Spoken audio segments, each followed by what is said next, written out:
Bonjour à tous, aujourd'hui nous sommes le 12 juillet 2025 déjà. Je vais faire cette vidéo pour revenir sur l'actualité africaine en général et puis là en particulier sur les pays de l'AES et l'UEMOA. L'UEMOA c'est l'Union économique et monétaire des pays de l'Afrique de l'Ouest, il y en a 8. Et donc je vais comme d'habitude montrer, comment dire ça, l'extrait d'une vidéo et puis après je fais mon commentaire. Donc regardez, ça donne ça.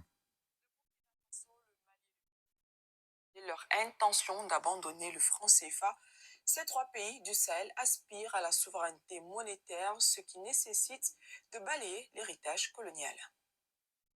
C'est une annonce qui résonne comme un tournant historique pour le Burkina Faso, le Mali et le Niger. L'Alliance des États du Sahel affiche désormais clairement son intention de rompre avec le franc CFA, une monnaie que ses dirigeants qualifient d'héritage colonial. Ils appellent à la souveraineté monétaire, à la transformation locale des ressources et à l'autosuffisance économique. La sortie du franc CFA, bien que saluée par de nombreux citoyens, représente un chantier complexe sur le plan économique. Créer une nouvelle monnaie, bâtir une banque centrale autonome, garantir la stabilité financière, autant d'enjeux techniques qui exigent une planification rigoureuse et des choix stratégiques cohérents. C'est notre indépendance économique parce que tant que votre monnaie n'est pas une monnaie souveraine, tant que ce sont les autres qui battent votre monnaie pour vous, donc vous ne pouvez pas maîtriser le système monétaire, comment ça se passe, vous ne pouvez pas maîtriser. Et même la valeur de la monnaie, ce n'est pas vous qui décidez, ce sont les autres qui décident pour vous. Comme je l'ai dit, je ne suis pas expert dans le domaine, je n'ai pas beaucoup de connaissances techniques, mais tout ce que je sais que de façon logique, si vous voulez être souverain, vous devez avoir une monnaie souveraine. L'annonce de cette sortie imminente du franc CFA a immédiatement suscité des réactions dans la rue. De nombreux citoyens disent être fiers et confiants face à ce changement historique. D'autres s'interrogent sur les conséquences concrètes sur leur quotidien. Si aujourd'hui nous avons une monnaie commune, nous avons une banque commune, sur le plan économique, nous pouvons quand même, rivaliser même avec le dollar et l'euro. Donc nous n'aurons pas peur. Bouya! Ce n'est même pas une question, c'est une nécessité. C'est quelque chose qu'il faut réellement pour ces trois pays. Vous savez, Bouya! la souveraineté totale d'un pays, j'ai toujours dit à maintes reprises, il y a trois étapes, trois sortes d'indépendance qu'un État doit avoir pour parler de la souveraineté. Et ça veut dire qu'il y a d'abord l'indépendance politique, l'indépendance culturelle, et en troisième ligne, l'indépendance économique. Donc, on ne peut pas parler de la souveraineté tant qu'on n'est pas indépendant économiquement. Avec déjà le franc CFA, la difficulté que nous avons à financer notre économie nationale, la disponibilité des billets de banque pour instrumentaliser notre économie, on voit à quel point l'indépendance de l'économie peut nous vraiment être utile. Donc si aujourd'hui nous avons notre monnaie, ça veut dire que nous allons vraiment financer le développement intérieur, qu'on appelle développement endogène. Nous allons financer cela et la jeunesse, les femmes et surtout l'industrialisation sera accentuée à tel point que nous pourrons revendre tout ce que nous produisons à l'extérieur. Avec cette prise de position, l'Alliance des États du Sahel envoie un signal fort, celui d'une rupture assumée avec un système monétaire hérité du passé. Reste à voir si cette volonté politique se traduira par une architecture monétaire solide, crédible et durable. Une chose est sûre, la dynamique de souveraineté dans la région est bel et bien lancée. Maxime Jean-Eudes Bambara, depuis Ouagadougou, pour RT. Bouya! Depuis Ouagadougou, c'est là-bas que ça se passe, nulle part ailleurs. Ouagadougou, Bamako et Niamey. Voilà, c'est là-bas que ça se passe et nulle part ailleurs. Hein, on annonce la couleur, hein. Faut qu'on soit d'accord là-dessus au moins. Hein. Voilà, c'est là-bas que ça se passe et nulle part ailleurs. Parce que ce sont eux qui sont aujourd'hui la locomotive pour nous libérer de l'impérialisme, du colonialisme et de la France-Afrique. C'est tout. Voilà. Bonjour à tous. Djoubian, c'est mon surnom sur le net. Je suis accessoirement, mais accessoirement seulement, spécialiste de la France. En revanche, je suis un panafricain authentique, un panafricain convaincu et convaincant. Mais écoutez, c'est l'actualité hein, qui m'interpelle, comme beaucoup de nous tous, hein, comme ceux qui sont sensibles à la cause noire, sensibles à notre dignité, à notre honneur. L'actualité, c'est quoi? Ben, écoutez, c'est la rupture qu'il va y avoir là, hein, ça doit se faire là maintenant, les jours qui viennent, entre l'UEMOA et puis les pays de l'AES. Simplement parce que la France ne veut pas la rotation. C'est-à-dire que depuis 2 ans, c'était le ministre des Finances de la Côte d'Ivoire qui présidait cet organisme-là, l'UEMOA. Hein? Et maintenant, c'est au tour du Burkina Faso, le ministre des Finances du Burkina Faso, de succéder au ministre ivoirien. Sauf que la France dit non. Je préfère dire la France, hein, parce que dire Ouattara, alors que c'est un sous-fif, alors que c'est un sbire, non, non, non, on va aller à l'essentiel là. Bouilla, bouilla, bouilla, on est trop bon. Bon, écoutez, on a la pêche, hein, parce que en fait, les choses se précisent. Alors, ceux qui ont des doutes à savoir, oui, mais pourquoi ils traînent pour toute chose là, comment dire, sortie du franc CFA, ça va se faire. Et c'est en train même d'être accéléré avec le fait qu'ils n'acceptent pas cette rotation-là, qui n'est pas prévue dans les tests. Hein. C'est-à-dire qu'eux, de toute façon, ils en ont cure des tests. Ils s'en foutent. Alors, évidemment, ce sont les élèves hein, de ceux-là même qui rusent avec leurs principes. N'importe quoi. Donc, ce qui se passe, c'est que il faut se souvenir, précédemment, c'était le Mali qui était confronté avec le G5 Sahel, alors que c'était le G6, hein, parce qu'il ne faut pas oublier la France. On disait G5 par abus de langage. G6, la France y compris. Voilà, on y va. À l'époque, c'était aussi au tour du Mali de pouvoir présider à cette organisation-là. Et puis, la France a dit non. Eh bien, c'est là le Mali s'est retiré, il dit bon, ben, débrouillez-vous. Et le G5 Sahel, rappelez-vous, c'était le Mali, le Tchad, la Mauritanie, le Tchad, bon, le G5 Sahel, ça m'énerve parce que je ne me rappelle même plus. Bon, en tous les cas, c'était les pays là, que la France avait cooptés, hein, qui disaient, soi-disant, prétendu défendre contre les djihadistes dans le Sahel et tout, n'importe quoi. Insulter l'intelligence de l'Africain en permanence. Voilà. Donc, là, dès lors que le Mali s'est retiré du G5 Sahel, le G5 Sahel, il a été enterré immédiatement. Et c'est ce qui va se passer là pour les différentes organisations là. Rappelez-vous aussi pour la CEDEAO. La CEDEAO, eh ben, les pays de l'AES, ils ont décidé de voilà, s'y retirer parce qu'on a compris maintenant avec le recul que c'est la France qui pilote tout. Hein. Et puis, si on se veut indépendant, si on se veut souverain, c'est pas la peine de rester dans une organisation qui est complètement, comment dire ça, sous la botte hein, des Occidentaux en général, de la France en particulier. Non, ça n'a pas de sens. Hein. Sinon, on est là aussi en train de se mentir à soi-même. Voyez-vous? Voilà. Donc, en fait, les choses se précisent parce que moi, de mon point de vue et mon souhait que je formule, je dis que symboliquement, il faudrait annoncer symboliquement et officiellement la sortie du franc CFA des 3 pays le 26 décembre 2025. Bouya! Pourquoi? Parce que je dis que le franc CFA a été créé, a été officialisé hein, le 26 décembre 1945. Donc, il faut faire pareil. C'est très important. Alors, moi, c'est mon souhait. Hein. Maintenant, si ça ne se fait pas, tant pis. Mais au moins, je formule. Voilà, parce que ça coûte rien de formuler les vœux. Voilà. Et ce qui est sûr, c'est que ça va se faire. Et je vous dis, avec l'attitude de la France là, à vouloir marginaliser, ou en tout cas, comment dire, mépriser les pays de l'AES, eh ben, eux, ils prennent leurs responsabilités en main. Pourquoi? Parce que c'est des gens sérieux. En face, on n'a que des esclaves qui sont des militants de la servitude volontaire et qui croient qu'ils sont les seuls à avoir été à l'école pour lire les contenus des bouquins ou je ne sais quoi encore. N'importe quoi. Ah là là là là. Mais je vous dis, moi, je pense toujours aux partisans de ces gens-là. Bon, mais en tous les cas, avant d'aborder le sujet de lui et moi, hein, comme ça, qui est instrumentalisé par la France, et puis M. Ouattara ne fait que jouer son rôle de sbire, hein, son rôle de lampiste.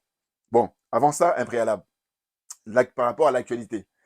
Là, il y a les images qui tournent comme ça, où il y a plein de frères et sœurs qui font des vidéos qui sont scandalisés par le ridicule qui a consisté, en fait, les rôles joués par les dirigeants africains invités par M. Donald Trump, président des États-Unis. Bon. Moi, je dois vous dire que j'ai regardé comme ça par bris d'émission hein, ou des trucs et tout, parce que ça ne m'intéressait même pas. C'est-à-dire que, en fait, quand je vois ces 5 présidents aller rencontrer comment dire, le président américain Donald Trump, je dis, mais ça montre en fait le charisme et la dignité du capitaine Ibrahim Traoré. Oui, oui, oui, parce que lui, il avait été invité par Donald Trump, rappelez-vous, il y a quelques mois, c'était au mois de janvier dernier, il a décliné l'invitation. Voilà, il dit non, j'ai beaucoup de travail, j'ai du boulot, hein, et puis Dieu seul sait s'il en a. Oh, les zozos, là, je vous dis, ils ne sont pas à leur place. C'est ce qui explique cela. Il faut toujours prendre les choses au départ, hein, à l'origine. Si vous voyez l'attitude qu'ils ont là, c'est parce qu'ils ne sont pas à leur place. Parce que Ibrahim Traoré, il est à sa place. Assimi Goïta, il est à sa place. Le général Tchani est à sa place. Et donc, quand ils sont confrontés à leurs homologues russes, chinois et américains, ils sont à l'aise. Or, les autres, là, ce sont des zozos hein, qui sont là comme ça, ils ne savent même pas pourquoi, à vrai dire. Ils savent parce qu'ils vont bouffer l'argent du peuple. Mais en dehors de ça, ils ne savent pas. Ah oui, parce qu'ils n'ont aucune conscience politique. Voilà. Donc, ces présidents qui étaient là-bas aux États-Unis, avec qui, ben, d'ailleurs, quand on regarde la carte, eh ben, M. Trump, il a invité la côte, là. Hein, vous prenez Guinée-Bissau, vous prenez le Sénégal, ça fait 2. Vous prenez, qui est encore le président du Libéria. Voilà, c'est le seul anglophone. Sinon, les autres, c'était les francophones, là. Et vous avez la Mauritanie. Et puis, après, vous arrivez, il y a qui? Il y a le Gabon. Voilà, il y a le Gabon. Donc, ils étaient 5. Et là, vous avez les images qui sont disponibles sur YouTube. Et le ridicule, mais attention, je dis le ridicule, selon moi, tue à petit feu. Parce que c'est vrai qu'on a coutume de dire que le ridicule ne tue pas. Non, non, non, ça dépend des personnes. Je vous dis, moi, j'associe ça avec l'alcool. Vous savez très bien qu'avec l'alcool, ceux qui boivent, en tout cas, quand vous prenez l'alcool, eh ben, il y a d'autres personnes, ils leur font 2 verres et puis ils sont KO. Il y en a, il faut une bouteille pour être KO. Donc voilà, ça dépend vraiment de chaque individu. Voilà, parce qu'on n'est pas tous constitués de la même manière. Hein.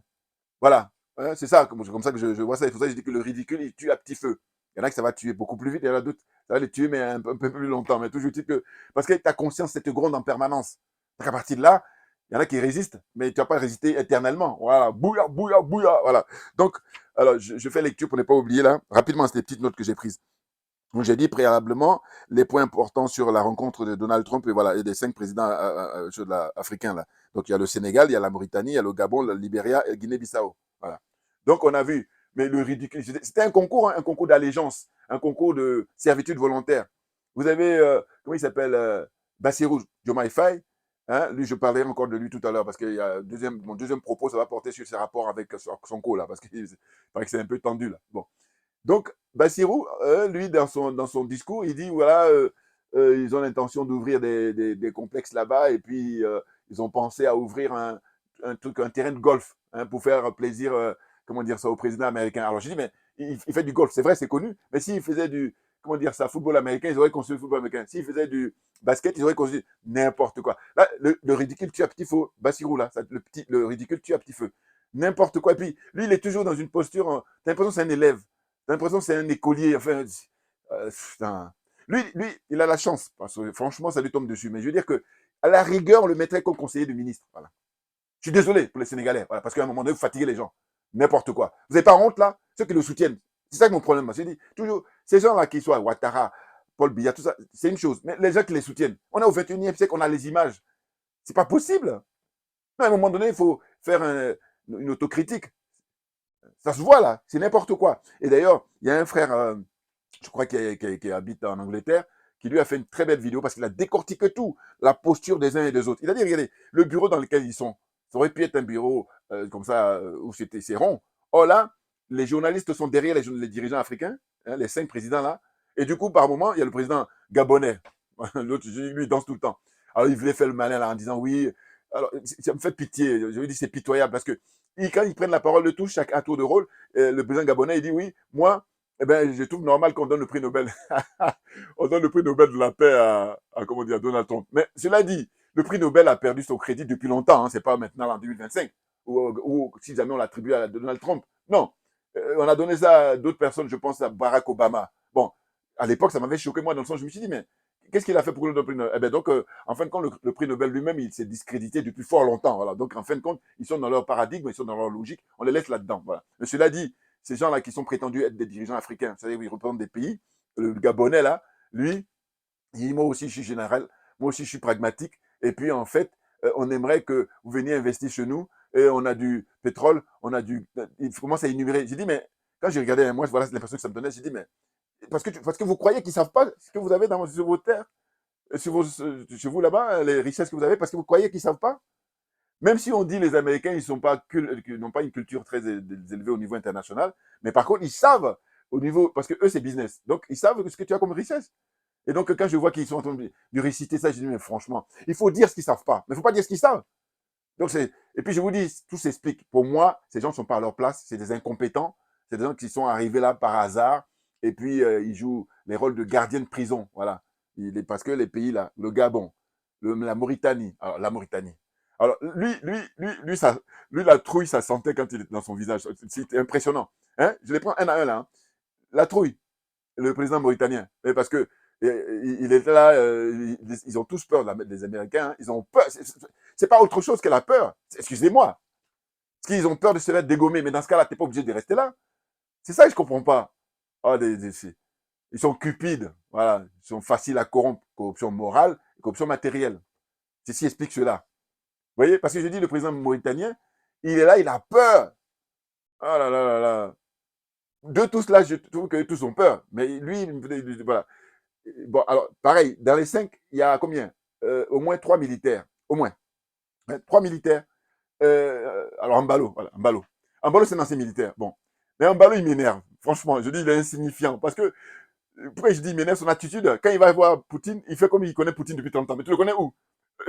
Et pareil, quand il a eu aux États-Unis, le mec, il est à l'aise partout. Bon, limite, lui, je le mettrais comme comédien. Voilà. Voilà, là. Voilà. Moi, j'aime bien, hein, chacun de domaine. Il y a des gens, lui, il est bon pour être comédien. Voilà. Là-bas, je peux lui donner du crédit. Mais là-bas, c'est tout. Pas ailleurs. Il est comédien. Voilà. Mbalo, la président de Guinée-Bissau, là. Voilà. Non, parce que franchement, je vous dis, quand je l'ai vu, quand il est parti voir le président russe, il est à l'aise. Mais tu le connais depuis où? Donc, il y a ce côté-là. Mais ça, c'est l'humain. Hein. C'est pas propre à Mbalo. Voilà. Moi, j'ai dû observer l'être humain. L'attitude humaine. J'adore ça. Et donc, qui est encore le président du Libéria. Bon, le président du Libéria, bon, il faut dire que c'est quelqu'un qui est discret. Il a remplacé Giorgio Weah. Giorgio, il est tranquille en retraite, là. Il a fait un seul mandat. Il a vu que le costume est trop gros pour lui. Donc, il a laissé l'affaire. Oh, il y en a d'autres, là. Ils savent que le costume est trop gros pour eux. Mais par contre, ils sont prêts à tout pour tuer père et mère, j'allais dire. Tout le monde. Pour que eux, les miettes qu'ils ont là, ils puissent conserver. Voilà où on en est. Oh là, George Weah, tranquille. Il a fait un mandat, et puis maintenant, là, il est un citoyen ordinaire. Enfin, quand je dis ordinaire, pas n'importe qui non plus, mais je veux dire qu'il vit tranquillement. Voilà.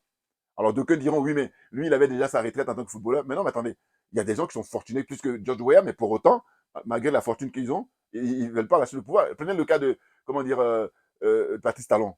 Je ne crois pas que Weah soit plus riche que Talon. Oh, Talon veut mourir au pouvoir s'il pouvait. Maintenant, s'il ne peut pas, il va mettre quelqu'un d'autre, mais qui soit là pour le protéger jusqu'à sa mort. Donc, vous comprenez bien que, non, c'est une question d'état d'esprit. Des nazes comme ça, ils viennent là, le bien commun, ils le privatisent. Moi, mon combat, c'est ça. C'est tout, c'est pas autre chose. Quelqu'un qui fait son business privé, qui n'embête personne, enfin, au sens de, voilà. Mais quand tu viens pour gérer le bien commun, l'intérêt général, dit, ah, non, c'est non négociable.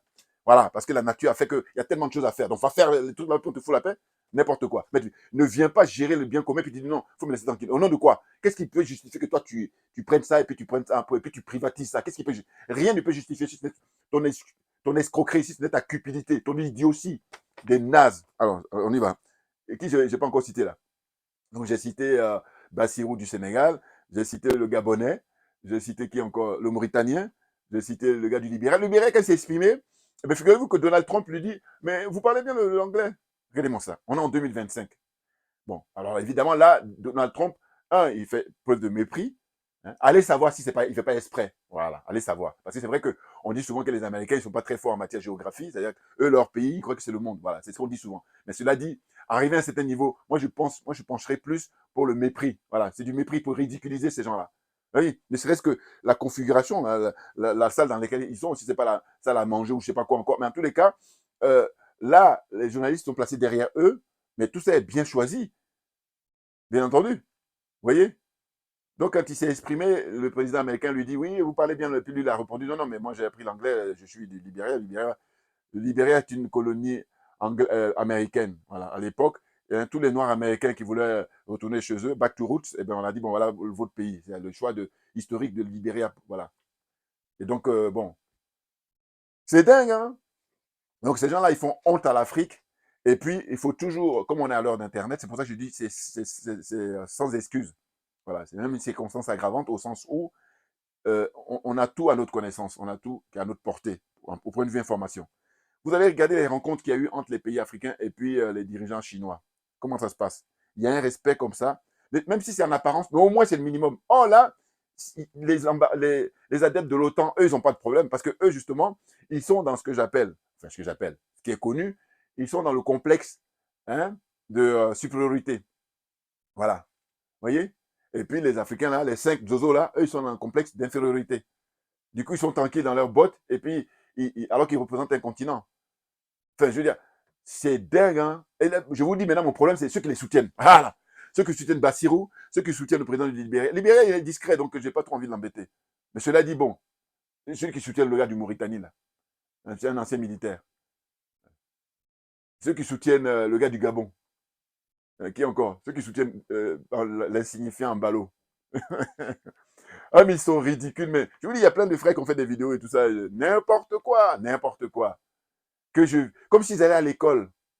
Alors que normalement, d'ailleurs, si vous a convié là, c'est parce que c'est vos ressources qui l'intéressent. Hein. Sinon, si vous n'avez rien du tout, quand vous n'avez rien, c'est plus pour une raison stratégique. Ils vont se mettre là-bas. Mais si vous avez quelque chose, alors encore, c'est vraiment leur dada, c'est-à-dire de venir là, prendre ce que vous avez, puis vous considérer comme des esclaves jusqu'à la fin de vos jours. Voilà. Donc, ceux qui soutiennent ces 5 présidents, ils devraient avoir honte et puis se faire un examen de conscience. Je répète, ceux qui soutiennent les 5 présidents qui s'étaient présentés là-bas devant Donald Trump, eh bien, ils devaient faire un examen de conscience parce qu'ils ont un problème psychologique. Ils disent tout le monde en psychiatrie. Voilà, moi, c'est comme ça. Là, je suis gentil, hein. Là, je suis humain. Voilà. Je suis pas comme certains là qui préconisent pour tuer les gens. Non, non, non, non. Moi, je veux t'éduquer. Tu en as besoin. Voilà, parce que je me veux être un être humain. J'ai la prétention d'être un être humain. Donc, par conséquent, eh ben, en pratique, je ne vais pas te tuer. Non, c'est pas possible pour moi. Voilà. Parce que la vie humaine est sacrée. La vie humaine est sacrée. Donc, personne ne doit supprimer autrui comme ça, pour son plaisir. N'importe quoi. Enfin bon, on va avancer. Donc là, c'est le point que j'ai fait par rapport à la rencontre de Donald Trump et puis les pays là. Quand vous regardez la carte de l'Afrique, vous allez voir qu'ils sont tous en bord de mer, ils ont la côte. Voilà. Et donc, c'est les ressources dont ils disposent et puis leur situation géographique, stratégique, qui intéresse les Américains. Voilà, tout simplement. Et donc, ils sont là, ils font un concours. Quand chacun prend la parole, l'autre Gabonais, il dit moi, je n'y vois pas d'inconvénient qu'on donne le prix Nobel. Non, mais tu peux dire quelque chose qui est historique. Il n'y a rien d'historique là. Alors que Ibrahim Traoré, qui est beaucoup plus jeune que vous tous là, tous les oiseaux qui sont les 5 là, il dit je ne vais pas. Et quand il dit je ne vais pas, il dit parce que je n'ai pas le temps, j'ai du boulot. Voilà. Donc à partir de là, je peux vous dire que paradoxalement, eh ben, les Américains, ils ont beaucoup, beaucoup de respect, les Occidentaux en général, et notamment les Américains, pour Ibrahim Traoré. C'est paradoxal. Hein. Quand je vais par là que ceux qui ne s'y connaissent pas, ils croient que ah non, non, non, c'est le contraire. Ceux qui sont invités les oiseaux là, eux, ils sont méprisés. D'ailleurs, c'est démontré. C'est pour ça qu'il y a plein de frères là, aussi bien les francophones, les lusophones, les anglophones, tout le monde ils font des vidéos pour dénoncer le fait qu'ils nous aient ridiculisés. Mais je vous dis, ils ne sont pas à leur place. C'est ce qui explique cela. Maintenant, voilà, deuxième point. Ça porte maintenant sur les relations entre Ousmane Sonko, Premier ministre du Sénégal, et puis, comment dire ça, le président Bassirou Diomaye Faye, président du Sénégal. Bon, alors, évidemment, moi, je suis bien placé pour parler d'eux. J'en parle parce qu'il paraît que ça ne va pas. Alors, quand je dis pareil, c'est que je suis tombé dessus vraiment au dernier moment, hier soir, très tard dans la soirée, où Ousmane Sonko a prononcé un discours où il disait qu'il se faisait attaquer, hein, et puis il voit qu'il y a une certaine, comment dire ça, une action du président Bassirou. Donc, il sent une espèce de complicité ou de laxisme ou de voilà, laisser faire, alors qu'il devrait lui intervenir pour qu'on ne l'attaque pas, Ousmane Sonko. Bon. Alors, ce qui se passe, c'est qu'il y a des frères qui disent, bon, il aurait dû prendre le poste de président de l'Assemblée nationale, par exemple. Moi, personnellement, je ne me situe pas là-dessus. Et c'est ça qui est intéressant, puisque ça nous permet à chacun de nous d'apporter notre analyse, d'apporter notre point de vue, donner notre sentiment. En fait, moi, je crois que Ousmane Sonko, effectivement, aurait pu prendre le siège du président de l'Assemblée nationale, puisque c'est le PASTEF, son parti, qui a tout remporté. En tout cas, comment dire quoi, le deux tiers ou 3/4 des sièges au Parlement sénégalais. Bon. Mais il a fait le choix d'être nommé Premier ministre.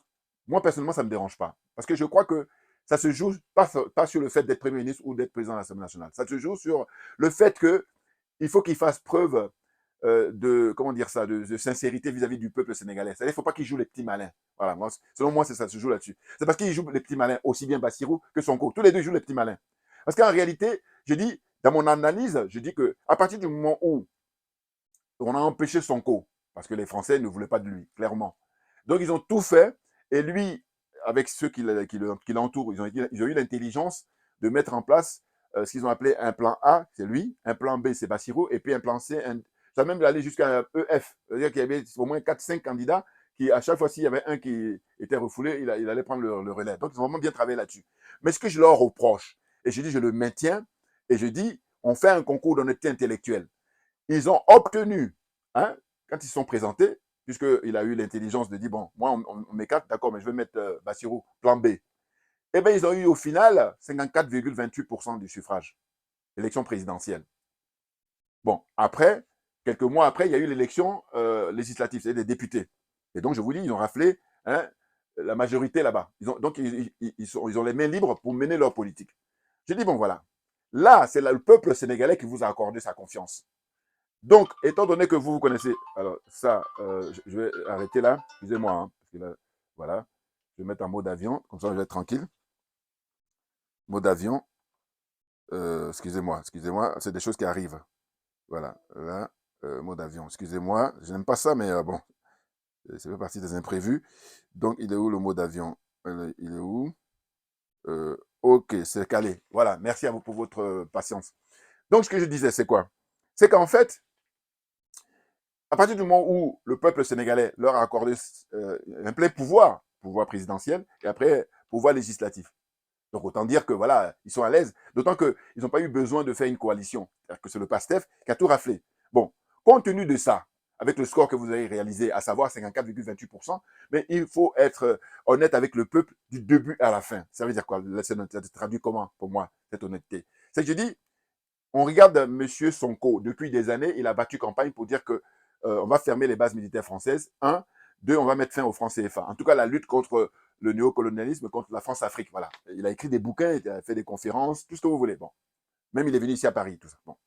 Mais je dis maintenant que vous êtes en place, eh bien, ce qu'il faudrait, tout simplement, et moi, c'est mon bon sens qui me dit, c'est de dire, mais vous devez organiser un référendum, au minimum deux. Voilà. Un premier référendum, vous dites au peuple sénégalais, ou même pour gagner du temps, faites les deux en même temps. Parce que le peuple, ça y est, il vous a fait confiance, vous a donné les moyens pour pouvoir travailler pendant 5 ans. Eh bien, vous dites au peuple sénégalais, écoutez, nous, on est là pour vous représenter, on a vos porte-paroles, on va vous interroger, vous allez vous prononcer pour savoir est-ce qu'on sort du franc CFA. Premier point. Deuxième point, vous voulez qu'on ferme les bases militaires françaises, les bases militaires étrangères d'ailleurs, voilà, toutes les bases militaires étrangères, et puis la France en premier, voilà. Pourquoi? Parce que c'est la première à être installée là-bas, voilà. Moi, je dis première arrivée, première sortie. Bon. Donc voilà, hein, vous demandez ça au peuple, et le peuple va se prononcer. Et je vous dis encore une fois, la démocratie sénégalaise, elle est en avance, à tel point que faire des référendums, eh bien, de très loin, c'est le pays qui organise ça. Donc, ils ont l'habitude des référendums. Bon, euh, je crois que par rapport aux différents présidents qui se sont succédés.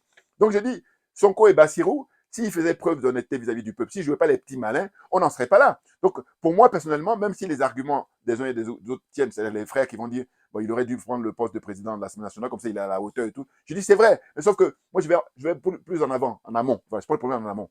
Et je les observe et je dis, non, en réalité, s'ils avaient le paradigme d'Ibrahim Traoré, même si on dit que ouais, on est tous différents, oui, mais ça n'empêche que tu viens diriger un pays. Donc, je crois que vraiment, Ibrahim Traoré, c'est l'exemple à suivre. Je reviendrai là-dessus dans une prochaine vidéo. Hein? Le slogan, comment dire, Faso Mebo. Faso Mebo. C'est-à-dire que tous les citoyens sont invités, sont conviés pour construire le pays. C'est énorme. C'est exemplaire. Qu'est-ce que vous voulez ajouter de plus? Si ce n'est observer et puis féliciter. Qu'est-ce que vous voulez ajouter de plus?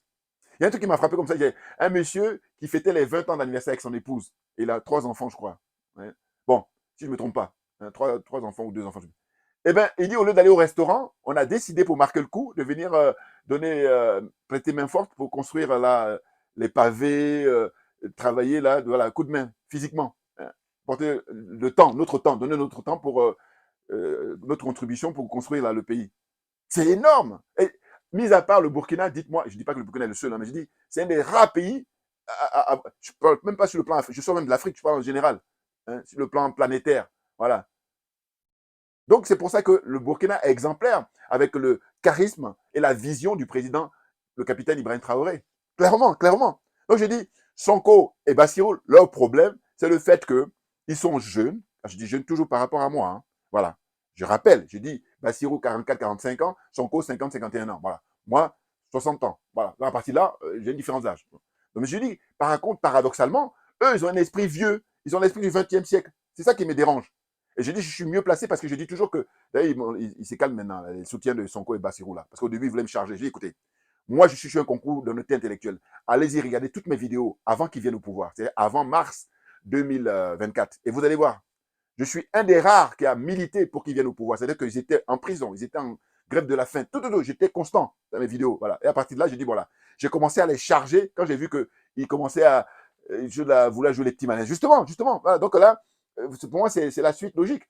À un moment donné, il se trouve que les Français, eux, 24 heures sur 24, ils bossent pour qu'on reste esclaves. Donc, ils mettent les moyens. Hein. Et donc, il y a des gens qui sont là pour déstabiliser, pour diviser. Voilà. Donc, ça va consister, en fait, c'était prévu depuis, hein, séparer les deux. Bassirou et son compassé, une fois qu'ils restent ensemble, eh ben, ils vont gagner. Peut-être pas immédiatement, mais en tout cas, à un moment ou à un autre, ils vont gagner. Mais par contre, moi, j'ai dit, si ils sont sincères, ils organisent référendum. C'est tout. Et puis, quand le peuple va se prononcer, vous êtes tranquille. Le peuple va dire, bon, nous, on sort du CFA. Vous sortez. Ou il dit, on reste dans le CFA. En tout cas, quelle que soit la décision du peuple, vous êtes tranquille. Voilà. Or, le fait n'est pas consulter le peuple, ça fait que voilà, on se retrouve là. Et du coup, j'ai dit, mais voilà, en fait, heureusement qu'on a les pays de l'AES. Parce qu'on n'aurait pas eu l'avènement des pays de l'AES, mais on se serait contenté de Bassirou et Sonko, puisque le fait qu'il y ait l'alternance dans cette zone francophone, là, la zone CFA, là, hein, parce que l'alternance, ça se fait au Ghana, hein, au Botswana, et d'autres pays comme ça, voilà, où ça se passe, ou l'île Maurice. Hein, voilà, ça se passe bien. Mais zone CFA, là, la zone des aliénés, voilà, zone des complexés, des corrompus. Hein, et puis j'ai ajouté la zone des jaloux et des sorciers. Simplement, je rappelle toujours, ce n'est pas quelque chose de fatal. C'est-à-dire qu'en fait, on peut s'en sortir. Mais par contre, il y a des préalables. Une volonté personnelle, une volonté collective, et puis une volonté politique. Et la volonté politique, elle est manifeste au Niger, au Burkina et au Mali, clairement. Voilà. Maintenant, une fois que je fais cette parenthèse-là, maintenant je reviens à l'actualité concernant la sortie du franc CFA qui va se faire là dans les mois qui viennent. Naturellement. Oui. C'est-à-dire qu'au mieux, c'est 2025 et au pire, c'est en 2026. Ça, c'est sûr et certain. Parce que je vous dis, ce qui me rend confiance, c'est d'abord, ils ont créé la banque. Hein, ils ont créé une banque centrale pour ces trois pays. Déjà, ça commence. Hein, il faut déjà un préalable. Et ce préalable, là, il est établi. Et puis, ils n'arrêtent pas de travailler pour que, justement, quand cette monnaie-là va sortir, eh ben, les Français auront du mal à pouvoir la remettre en cause. Parce que les Français, ils ont déjà, rappelez-vous, historiquement, remis en cause quand le président Ahmed Sékou Touré avait créé la monnaie guinéenne. Voyez-vous?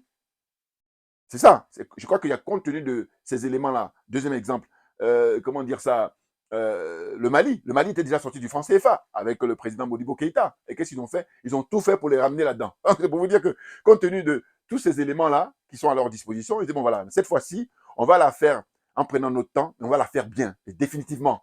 Voilà. Et puis, ils ont des garanties, les spécialistes le savent, hein, c'est-à-dire garanties par rapport aux matières premières, notamment l'or, notamment l'uranium, tout ce qu'on a, voilà, on peut garantir.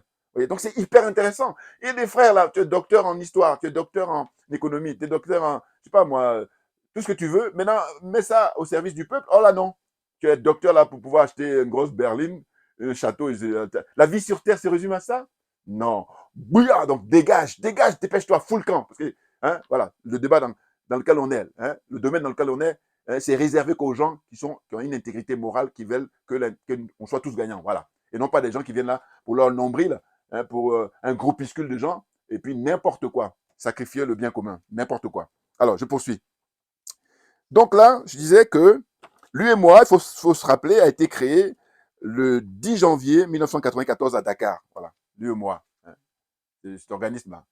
Il est chargé de gérer, comment dire ça, le CFA, là, entre autres. Voilà. Moi, je ne suis pas un spécialiste, mais en tout cas, par mon bon sens, il dit voilà, ils créent ces trucs-là. Normalement, c'est un but d'intégration, c'est-à-dire de faire de manière à ce que les 8 pays se retrouvent sur le plan économique, pouvoir bien travailler. Mais le problème, c'est que comme c'est des esclaves, ils sont dans un champ de coton, un champ de tout ce que vous voulez, hein, eh ben, le maître avec ses fouets-là, alors en termes d'image, hein, il fabrique les billets ici à Clermont-Ferrand et à Chamalières, hein, et puis à Bordeaux. Hein, Bordeaux, c'est pour les pièces de monnaie. Et puis à Chamalières, Clermont-Ferrand, ça, c'est pour les billets. Voilà.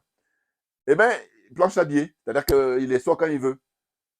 Oh là là. Vous vous rendez compte, les gens qui font des longues études. Moi, je dis, mais il faut donner l'information au peuple. Il faut éclairer le peuple. Et heureusement qu'on a des gens qualifiés, je pense au professeur Nicolas Abou, par exemple.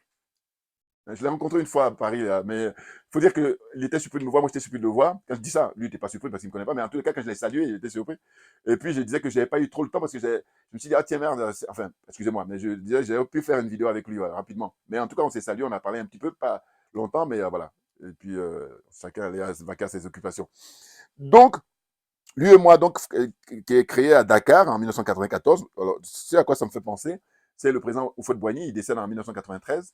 Et puis, une année après, on crée là, lui et moi. C'est à quoi ça me fait penser. Hein. Oh, il faut savoir que le président Houphouët-Boigny eh bien, lui étant un des chantres de la France-Afrique, hein, militant de la servitude volontaire, et puis que le maintien, mise en place et maintien du franc CFA, voilà. Alors, pour le respect qu'il lui accordait, ils n'ont pas voulu le dévaluer avant sa mort. Donc, ils ont attendu quand il a arrêté de respirer, paf, à Edouard Balladur, à l'époque, c'était lui qui était Premier ministre, ils ont mis en place la dévaluation et les conséquences qu'il y a pu y avoir à l'époque. Vous vous rendez compte? C'est incroyable. Donc, ce qui est intéressant, c'est que c'est à Dakar que ça a pris naissance. Et par contre, le siège, hein, le choix a été porté sur Ouagadougou, Burkina Faso. Vous comprenez? Voilà. C'était Blaise Compaoré à l'époque qui était président. Donc, pour lui faire plaisir aussi, on lui donne le siège de, comment dire ça, euh, lui et moi. Voilà. Mais, ironie du sort, c'est que là maintenant, en juillet 2025, c'est au tour du président, son Excellence, le capitaine Ibrahim Traoré, ben, de présider. Et puis son ministre des Finances. Voilà. C'est leur tour pour 2 ans. C'est-à-dire que s'il n'y avait pas de mépris, hein, s'il y avait le respect des tests, eh ben, eux, ils prennent la relève, donc 2025, 2027. Et puis après, un autre pays. À tour de rôle, c'est à tour de rôle. Voilà, les 8 pays, ça tourne. Hein.